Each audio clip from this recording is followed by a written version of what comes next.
Hello, welcome. Good evening. My name is Gifty Andoapia and this is Joy News at 8. Let's take a look at the headlines for tonight. In the headlines, the National Democratic Party NDP opens nominations for various elective positions, including that of a flag bearer.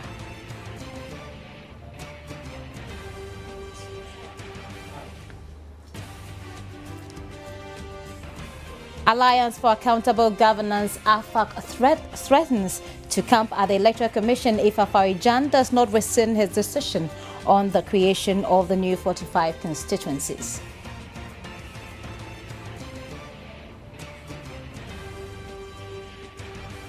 Members of the Academic Clinical Consultants Association of Kwame Nkrumah University of Science and Technology have suspended withdrawal of services with effect from today. In showbiz, confidence is out with Ghanaian global fashion line on the foreign front. And on the foreign front, royal family sue magazine over naked photos. Details of these coming up after this break.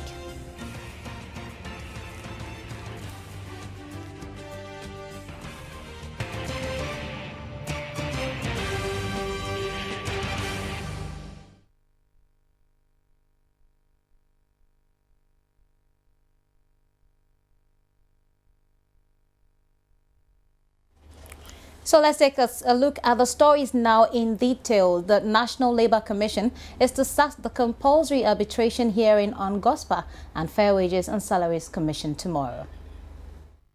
The Executive Secretary, Edred Broku-Boadu, who spoke off camera, confirmed he had received a response letter from both parties following a directive issued by the Commission for compulsory arbitration. A panel of compulsory arbitrators would start hearing on the matter within 14 days to resolve the issue. Outstanding issues raised for compulsory arbitration are market premium and grade structure of pharmacists. Earlier in the day, some pharmacists spoke to Joy News on the steps taken towards resolving the impasse. It is our hope that this time round, though the other time they called for a compulsory arbitration and unfortunately they could not resolve the issue, we are hoping and praying that this time round they would be able to be in a position to resolve the issue when we tender in the same documents, the same job scores, the same re-evaluation scores that we receive from the Fair Wages and Salary Commission. We are just praying that it will not cause undue delay so our members would return to work and continue to offer their services to the cherished patients that we have in this country. GOSPA has been on strike for the past 2 weeks following anomalies relating to its migration onto the single spine salary structure. And now moving on to other stories, members of the Academic Clinical Consultants Association of Kwame Nkrumah University of Science and Technology have suspended their withdrawal of services with effect from today. The consultants say the suspension of the withdrawal of services is based on the outcome of a meeting with a special committee set up by the Ministry of Health to find lasting solutions to the consultants' grievances. At an emergency meeting today, it was resolved that on account of some responses from the Ministry of Health and the plea from Vice-Chancellor of the KNUST and other personalities, consultants have suspended their withdrawal of services and have fully resumed work. According to them, the suspension is premised on the outcome of the special committee set up by the Ministry of Health to find solution to the impasse. In an interview, spokesperson for the consultants, Dr. Frank Ankubia, disclosed that they are back to work to give negotiation a chance. We go back to the Chief Executive Officer and communicate to him that we have agreed to suspend our action and come back to work with effect from today. So we had to pay him, we had to call on him, and just pass the information on to him. He added that the consultants are waiting for the report of the committee on how their grievances will be addressed. There are issues which are being addressed. We are negotiating.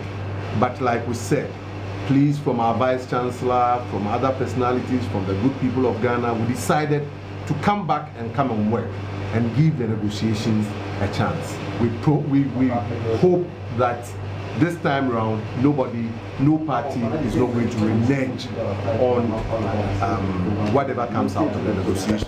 As at the time Joy News was filing this report, Dr. Frank Ankubia was on his way to the theatre. The consultants declared an indefinite strike action a couple of weeks ago over unpaid allowances by the government. Meanwhile, the junior doctors who refused to admit new patients due to the consultant strike have also resumed. People residing around refuse dump site in Mankasim in the Infantiman West District of the Central Region are appealing to authorities concerned to come to their aid and save them from malaria and other diseases. According to them, the poor drainage system coupled with insect bites is affecting their health, especially children. The residents who are living close to a refuse dump expressed worry that if critical steps are not taken, they will suffer from an epidemic soon. If you were born at the same time, on Tontono, for my quite a damn mosquito net to crowd and Tontono crowd or netting, or Riani, a warrior, our own go Kalanka, no mosquito, a room, at the Bacha, the Sana, at one of hospital, Skazunu. In an interview with the Pest and Vector Control Officer of Zoom Lion, a waste management expert during their routine fumigation exercise in the area, Samuel Edu Ejay indicated that his outfit is trying to manage that site to ensure that the negative health implications is reduced. We have to change or manage the mindset of the people, the conduct of the people. So the strategy we follow now is to first educate the people or sensitize them on better and proper ways of managing their waste. He, however, urged people in such areas to keep to good personal hygiene practices to avoid disease outbreaks. Cholera outbreak in the Volta region has resulted in a number of deaths in parts of the region. According to report, 5 deaths were recorded in Akache South, while the 6th death was recorded in Adidome in the Central Tong district. 4 electoral areas in the Akache district are all battling with the disease.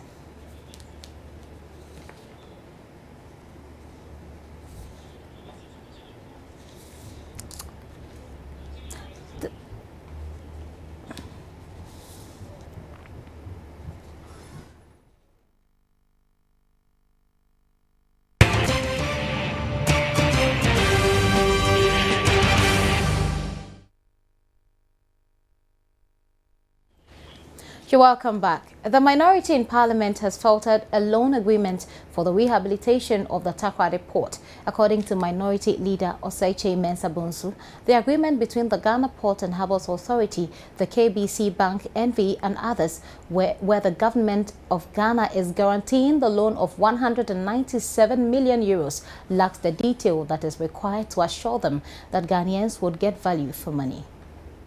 Oseiche Mensah Bonsu was commenting on the report of the Joint Committee on Finance and Roads and Transport after it was presented to the House by the committee chairman.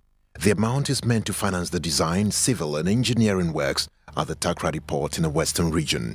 The minority argued that it was too huge a loan amount to be left to GAPOHA to manage, adding it would expose government as guarantor to serious risk. I'm really constrained to say that the report is so, in my view, empty that it does not arouse my sentiments to support this agreement, that the guarantee, the sovereign guarantee to be provided by government. On what basis should I do that? There's no platform constructed for me. I'm actually surprised by the comment of the minority leader. He has his entitled to his opinion on the report. Nothing should surprise anybody in this house. Madam Speaker, I do not think that the report is empty and there is nothing in this report. Everything here from the beginning, of course, the first pages have just a title, and the rest, even at the conclusion stage, we don't have a single analysis. MP for Tamale South and Minister of Communications Haruna Idrisu, however, said the Minister of Transport and Highways was best placed to provide the details being demanded by the minority. Madam Speaker, part of the resources will be used for the building of a jetty in that particular area, and that supply vessels in that particular area have had some... No, I just want to correct you. When you say additional, yes. then some committee sitting somewhere looking at a document cannot claim that the House is seized of that document. There's a proper way things come before this House. He knows it. The minority leader and him have raised questions that you took some money under CDB for Takoradi Port. Why are you asking for additional money? So I'm using their exact words. Government is adding the 197 to the 150 because the two of them combined is not even up to the requirement of 750 million. As he wishes to certain points. He says the report is scanned. We may learn from this and bring a fuller report in future.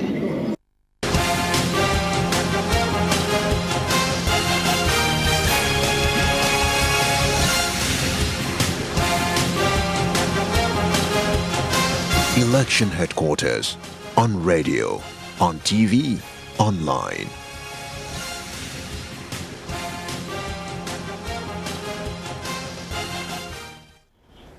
The National Democratic Party, NDP, will head for Congress on Saturday, September 29, to select a flag bearer and parliamentary candidates to contest on the ticket of the party in the December 2012 elections. Unlike other political parties, no primaries will be held for MP aspirant of the NDP. Aspiring candidates of the party will be selected based on their educational and leadership qualities and their ability to win votes for the party in the various constituencies. Nominations for the Members of Parliament slot for the National Democratic Party have opened in Accra. Nominations end on Monday, September 24th, before the party will go to Congress on 29th September. Where there are more than there are more than one interested parties, they are able to sit them down, look at their quality in terms of who stands a better chance of emerging as a winner. Because what the NDP is not trying to do is just because of the mad rush for the party, we just don't want to field anybody. We want to make sure people are capable of scaling the fence, and that is winning. And when we do that, then we'll compile the names and then endorse them during the Congress, which is set for the 29th of this month. Interim General Secretary of the party, Dr. Joseph Mambwa Roxon, is however not sure whether the party will field candidates for all constituencies in the country, explaining that it is a matter of the quality and not the quantity of candidates that matter. If a new party like the NDP is able to strongly present about, say, 60 candidates and get 50 out of them, that shows the strength of that political party. That shows it will be a threat in the future. You look at places like the northern region, we have lecturers from UDS who want to contest about 3 seats around the Tamale area. And so we are picking up very qualified people. We just don't want anybody to go to parliament, but people who can go and contribute, articulate the visions and the direction of the NDP so that it can impact the work of parliament. On September 29th, the party will officially outdoor its flag bearer. Dr. Roxon says the National Executive Committee of the party is considering 3 candidates. Considering the interest that has been gathered for those who are looking to be our flag bearers, we'll see on the 29th, the NEC will meet and decide again on who we want to settle on. If there's a need for primaries, we do it. If there's no need, then we announce the flag bearer. Meanwhile, nominations have also opened for persons who want to hold membership cards of the party. Still on election headquarters, the Alliance for Accountable Governance is set to embark on a 3-day demonstration in Accra to petition the Electoral Commission to rescind its decision about the formation of 45 new constituencies 2 months before election. They're also calling on the government to seize the EC chair's passport so he cannot leave the country in case there is chaos. Various organizations and individuals have for the past few months been cautioning the EC against the creation of 45 new constituencies ahead of the forthcoming general elections. Alliance for Accountable Governance, AFAG, is one group that has strongly kicked against the EC's move. AFAG believes the decision by the EC to create new constituencies 3 months to the general elections spells doom for the country. AFAG is not against the powers conferred on the Electoral Commission by the 1992 Constitution. But we are just blowing the horn of caution based on the exigencies of time, preparedness of both the EC and the citizenry, and guarding against any anticipated electoral mishap. The group has also expressed disappointment on comments made by Dr. Afarijan on public platforms, calling individuals and groups commenting on the EC's decision rabble-rousers. There is no better alternative than to refresh the minds of the Electoral Commission that, per the word review and using the population of the country as a yardstick, the Commission has 12 months, 12 good months to execute its constitutionally mandated powers according to Article 47. AFAG is set to hold the Red Revolution demonstration on September 25 to further urge the EC to rescind its decision. As part of the demonstration, the pressure group says it will camp at the Commission for 3 days. The group also plans to petition the various embassies in Ghana to revoke Dr. Afarijan's visa to their respective countries. The seizure of passport and revoking of visas should not be for only Dr. Afarijan, but for all his deputies too as well. So that they will know that indeed, if they continue on their perilous route and create chaos in this nation, and there is trouble, not only the poor Ghanaian or the peace-loving Ghanaian who will suffer, but they themselves will also suffer, and their families too. The group was also worried about when a timetable would be drawn for candidates to file their nominations for the December 2012 elections. As we speak now, there's no timetable for MPs to file their nominations. There's no timetable for the president candidate to file their nominations. In case it takes them 14 days to file their nominations, the vetting process will take a longer time. We've passed the middle of September. When is he going to finish the exercise? I think that Dr. Afarijan has missed it. The demonstration is set to begin from the Obra spot through the Kwame Nkrumah Circle, the Farisco Traffic Light, TUC, Tigo Head Office to the Accra Psychiatric Hospital, and subsequently end at the Electoral Commission. If this does not yield any result, the group would embark on another demonstration, which would be for 5 days and would continue till its voice is heard.